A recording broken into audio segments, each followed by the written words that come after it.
acca sama gars yi maa ngi nuyu ñëpp nuyu Sénégal gépp di leen woo ci nuit de la culture bi war a am le 18 décembre fii nga xamante ne moom la Colobane Guy Mouride di ci woo artistes yëpp man waaju baax maa ngi ci biir première partie man la bu soobee yàlla maa koy ubbi maa koy tëj maa ngi ci woo ñëpp waa Tëngéej gépp comédie 100%. waaw comme ni ko waaj baa waxee le 18 décembre la gars yi termini 57 Colobane Guy Mouride naka ñëpp pare nuit de la culture la pour artistes Tëngéej yëpp la ñu ñëw bëggee suñu koñ neexal suñu koñ artistes yëpp nañ fa ñëw. Rufisque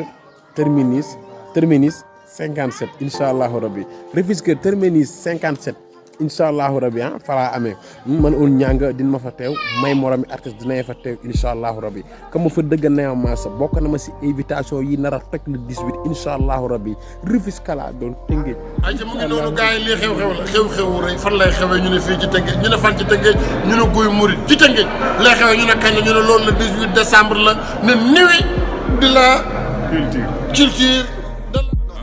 non damay wax parce que lan nga war a wax ci Sékandoo yi. ci culture monsieur le maire Sékandoo yi dañoo jàngandoo xam nga dañoo jàngandoo dëgg yàlla mu nekk koo xamante ne temps bi ñuy nekk classe mu jël pay xanaa chaque année mu jël pay waaw kan mooy jël pay Sékandoo di ko ñaanal nag futur maire billaahi yàlla nga nekk maire yàlla nga nekk président nekk député nekk secrétaire général xam nekk directeur ONU nekk président. jaajëfal nañ leen ci teewlu bi ngeen di teewlu RTV Dakar yow mi abonné gul abonneel ngeen commenté like suñuy vidéo